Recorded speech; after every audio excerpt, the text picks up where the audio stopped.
to Cannabis Capital, the podcast. Blunt truths about the cannabis economy with your hosts, Ross O'Brien and Maggie Kelly.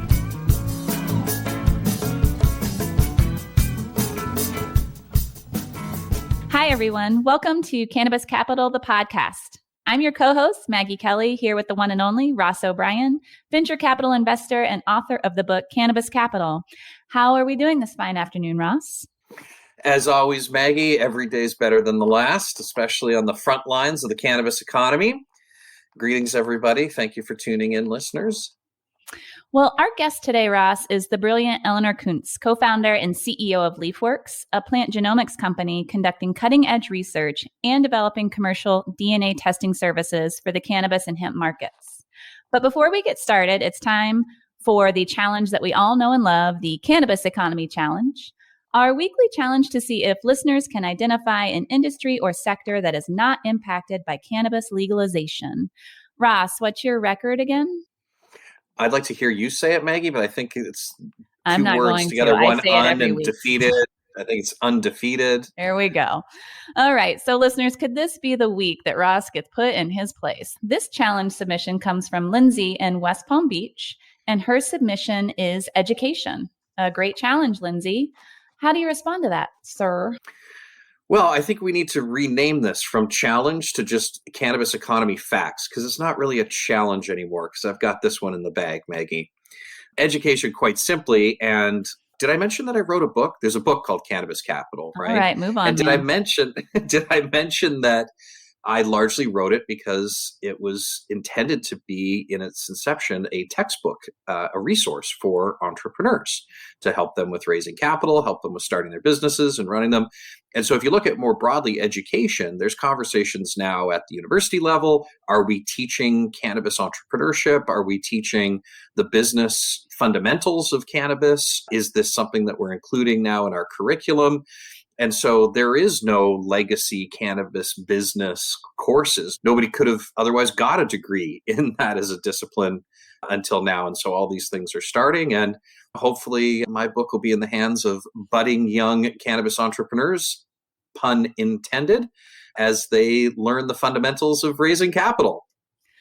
Okay. Well, it seems like you were a little prepared for that, man. You were on your toes on that. Well, we're running out of sectors. We're running out of sectors, but I've been thinking a lot about it. I mean, I did I mention I wrote a book? I wrote a book. Okay. So listeners, if you think you can stump Ross, please visit cannabiscapitalpodcast.com to submit your challenge. And now on to this week's episode with Eleanor Kuntz, co-founder and CEO of LeafWorks. Hi, I'm Eleanor Kuntz, co-founder and CEO of LeafWorks. And my blunt truth from the cannabis economy is that cannabis agronomy and genetic science is not up to pace with market needs or demands. Eleanor, we are thrilled to have you on the show today. Before we get started, would you mind giving our listeners a little background on yourself and on LeafWorks? I would love to tell you a little bit about myself and LeafWorks. So I come to the party first and foremost as an herbalist. So after I graduated from my undergrad degree where I studied botany, I was really interested in the intersection of the human world and the plant world. And the most interesting place that I could see the big impact was in medicinal plants and how intensely we use them and how important they are, not only in our generic pharmacopoeia that we can go to and get from the doctor. A lot of those compounds are made from medicinal plants, but also in the greater world, how important those plants are to humans in general. So I really dove in. And in doing that, you find some plants are really more utilized or more impactful than others. And cannabis really started to stand out as an important plant early on. After my little stint in herbal school, I decided to go back to grad school, and I really focused on botanical genetics, so agronomic genetics. And my interest was, how does the human-mediated cultivated environment interact with wild plants? So again, something that's very similar to this human-wild interaction. And in that research, I mostly focused on rice and looking at weedy rice and agricultural rice and just how these populations would talk to each other.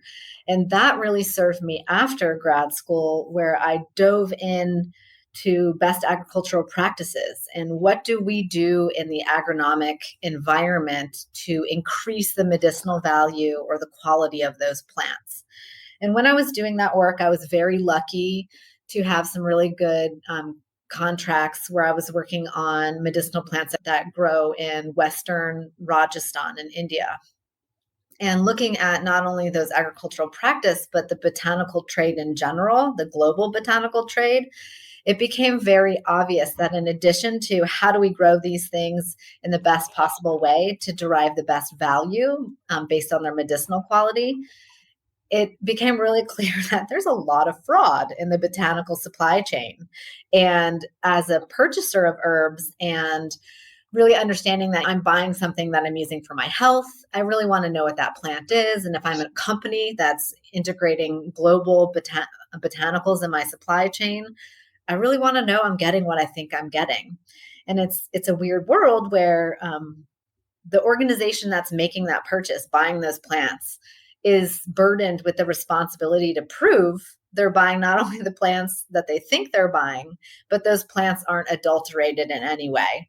And so because there is oddly in some sense, but not odd in another sense, this drive to cheat the system and get as much value from a transaction as possible, we see a lot of fraud. And this fraud is in large part invisible to the modern testing regimes that we use to identify plants. And because I had this background in genetics, we really focused on using genetics to do that botanical ID because it is impossible to take that DNA away. And so if you have unique DNA-based genetic markers to specific plants, you can get around this fraud by using genetics to do your botanical ID. And that was the inception of LeafWorks. It was the collision of my interest in herbs, specifically medicinal plants. It was global supply chain. And it was this very new and upcoming skill set that myself and my co-founder, Karen Law, had gained in grad school. It was this beautiful coalescence of a whole bunch of different things that really birthed LeafWorks. And so that's how we started. We really entered the space in the natural products side as a botanical identification company, focusing on using genetics to ID plants. So, Eleanor, I'm guessing that our audience is disproportionately more credentialed as PhDs. We have a lot of PhDs that listen to this podcast, but for those who aren't, I'd like to unpackage the science a little bit just for a moment. And maybe just in its simplest form, you obviously have years of observation from botanical science and looking at what's happening in cannabis. In its simplest form, we generally feel or look at it, and I'd like you to expand upon this, as because of prohibition, we're at a point where the science that otherwise, knowledge of science-based that otherwise is there in botanical science was absent from cannabis. Is that the right place to start when thinking about it? There's so many different places to start. I think that's a great one. Prohibition really has set back any kind of scientific discovery within cannabis. And when I say cannabis, I'm encompassing plants that produce THC and hemp or non-THC producing types. To me, they are all cannabis. So I'll just reference them that way.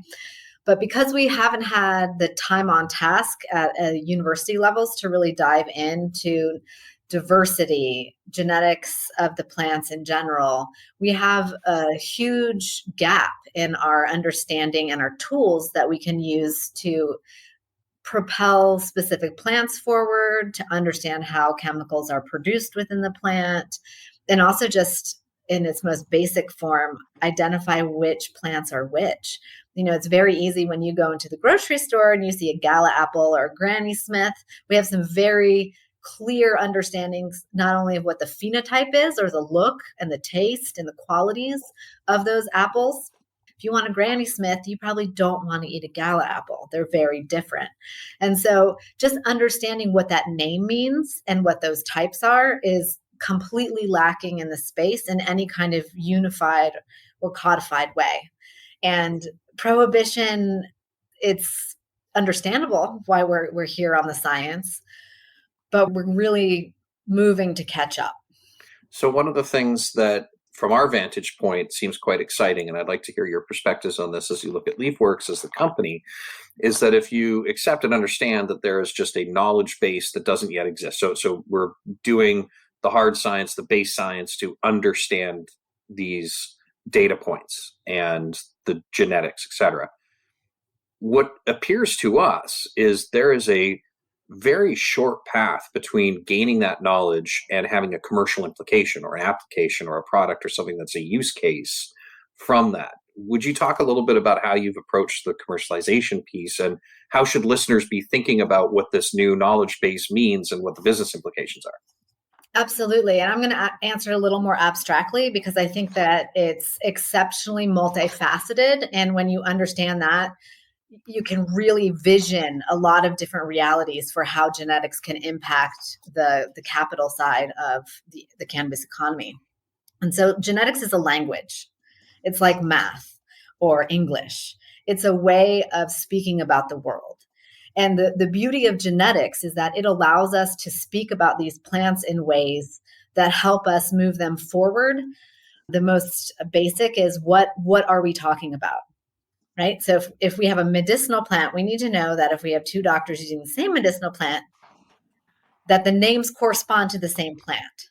So that's a very basic. If you're looking at just agriculture as a whole and looking at how do you take plants that are potentially ill-suited for one environment and move them into another environment, or move in traits that are beneficial, like mold resistance, or increasing some flavor of chemistry, whether it be terpene profiles or cannabinoids.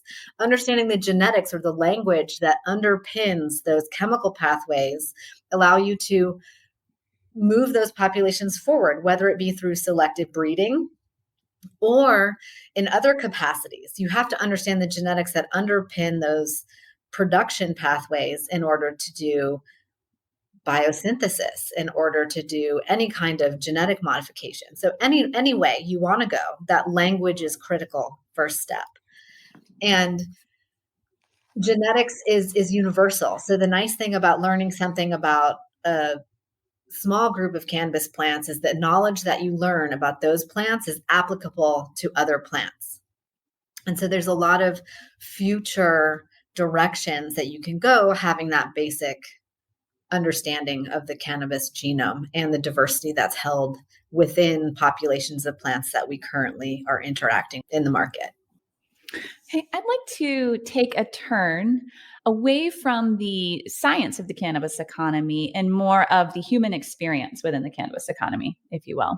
And I go back and forth on asking this question because, unfortunately, I feel like we're still in a place where we actually need to ask this question and talk about this. But can you share your experience as a female founder? You are two female founders of a company that it seems like, just in terms of startup culture, entrepreneurship, it can be very male dominated.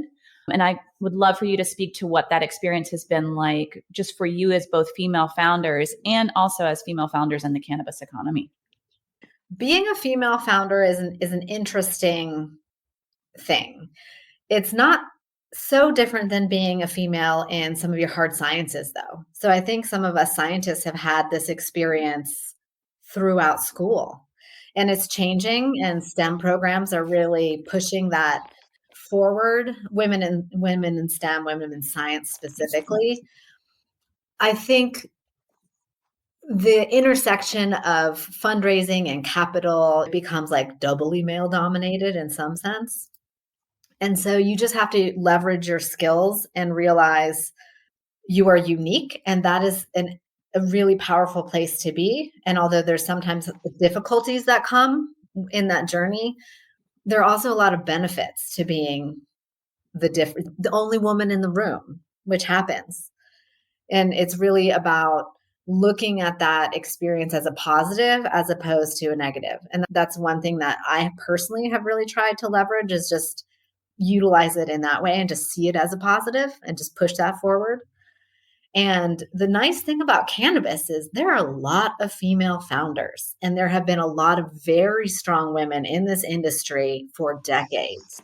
And so it's kind of a unique thing about cannabis. And as it becomes more mainstream, It's shifting, but we do have the power of the female. I mean, female plants are the plants that we move forward.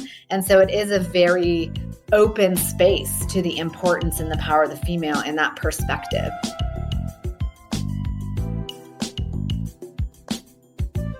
I have had wonderful experience over decades being in the cannabis community as a strong female leader, interacting with strong female leaders. And I see this as a huge benefit to the entire growth of the industry.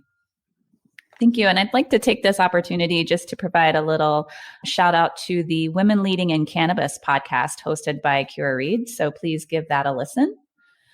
I've actually heard this from a founder recently. They know they want to get into cannabis, and they just came out and said, I'm thinking I really want to move to California and be a cannabis entrepreneur in California. Like that just feels like the place. What would you say to someone who is thinking that California is the draw? I think it depends on what you want to do in the space. There are many vibrant cannabis and hemp communities that are springing up everywhere throughout the entirety of the United States and the world, if you really look. And so I feel that if you are interested in history, culture, genetic diversity, cannabis, like the center of cannabis on those elements really is California. But if you're interested in creatively moving things forward, you have different perspective that you bring to the table. If you're utilizing your background and your history and integrating that with cannabis, that's something where find your place. California is just one of many. But there is a very special thing about California cannabis. Cannabis culture originates here globally. So, Eleanor, I'd like to expand upon that. One of the things, we know each other outside of this podcast as well, so I know that you spend a lot of time hands-on, in-person, working with cultivators, being in this California cannabis culture that you're talking about. What are the things that you're observing in real time that you think people should be aware of? What things are you seeing that you think our listeners should know about or be aware of or hear from the front lines? Cannabis in California has such a deep history. There are all kinds of people that are involved, which is one of the wonderful things about being in California. You know, it's a unifying force. You go to a cannabis 10, 20 years ago, you go to a cannabis party, and it's the most diverse party on the block. Not only in skin tones and associations and where people are from and what people do and their like normal day jobs. It's really amazing how cannabis can unify people. And that's one of the most beautiful things about cannabis. But if you really look at what's happening on the ground now, it's difficult. Taxes are really high. There's huge barriers to entry. People and organizations that have been doing it for a very long time don't have the capacity, whether it be financial or professional aspects, to enter into the legal market in a way where they can be successful. And I think that is hugely detrimental to cannabis as a whole. The experience, not only with the plants themselves, but growing techniques and the culture of really moving these plants forward and the creativity that has come with that, scientific pursuit of diversifying these plants for specific purposes is in some ways being lost by the corporatization of cannabis. And I think that does all of us a disservice. Part of the thing that really draws all of us to cannabis is that vibrancy and that outside of the box thinking. And I feel like we really need to relook at some of the ways that we're moving forward and strategize around how to preserve those elements because they serve all of us in the long run.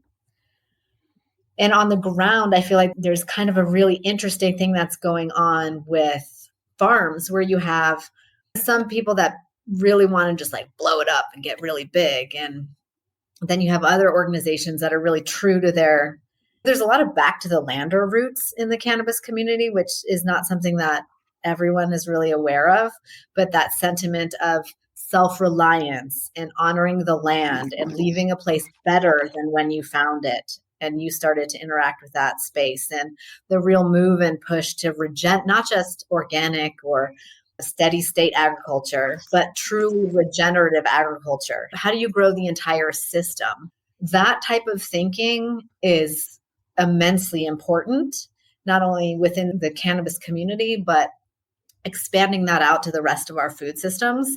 And seeing that play out in Northern California has been very interesting to me. And I have a lot of vested interest in seeing that expand into our other food crops. So what advice would you give to founders who are just beginning their capital raise? My advice to individuals and organizations starting to raise capital is know what you're good at and stay in your lane. I think that's the most important thing with cannabis. I think there's this tendency to want to do it all. And we rarely are good at doing it all. And so that would be my best advice, is really come to the party with your skill sets and move those skills forward. So what would you say then in terms of advice? Think back to when you and Karen were just getting started. What is one piece of advice that you wish you would have had right at that inception moment or within that first 6 to 12 months, let's just say? I think it's not so much advice, but it's a way of thinking, realizing that building and growing a business, becoming an entrepreneur is a lot like grad school. And it's hard. It's hard work, and you get into it and there's sort of a light at the end of the tunnel, and the light goes away and the light gets brighter. But really just having the ability to breathe through some of the hard parts and see down the road and realize that the vision, if the vision is there, you will overcome the obstacles that fall in your way. You mentioned, Eleanor, seeing down the road, and this is probably a good place to sort of wrap up what I think will be part one of probably multiple parts of the conversation here.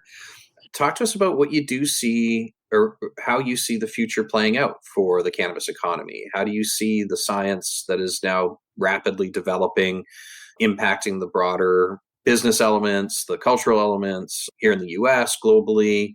Where are you tracking things for the future? The future for cannabis in my world is very bright. I believe we need to be mindful of not repeating some mistakes of the past. And from my point of view, really being a geneticist and having that vantage point, being mindful to not lose our important diversity because of the commoditization of certain plants that can do well in the market in the present moment, realizing that the market is going to grow and evolve and mature. And the most scary thing to me is losing a lot of the hard work that has been done by individuals over the long haul in dark times, where they're risking their freedom to move these plants and to caretake these plants. Ross has alluded to the fact I interact with a lot of farmers, and in some of those interactions, I've met plants that are older than I am, which is really humbling to think about. People keeping these plants and trading these plants. And that's another thing, is there's always been this culture of keep some of it close, but make sure someone else has a cut, because you don't want to lose it. And I think we need to really think about that. Like, how do we maintain diversity?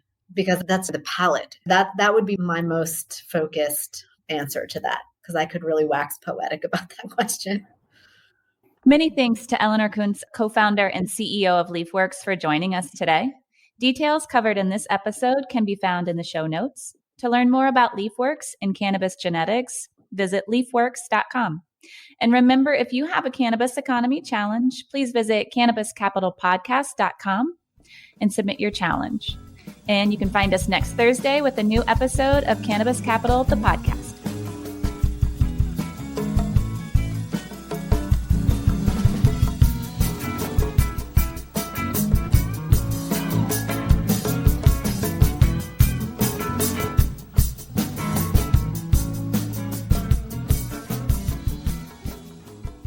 Thanks for listening to today's show. To check out more great cannabis podcasts, go to podconnects.com. Here's a preview of one of our other shows. Hi, my name's Kate, and I'm your host of the Pop Moms Podcast.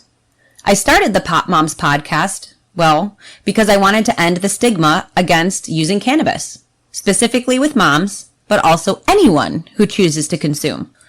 I strive for a balance of humor and education, along with some pretty rad guests, to help combat social biases that come with consuming cannabis. Kids are hard.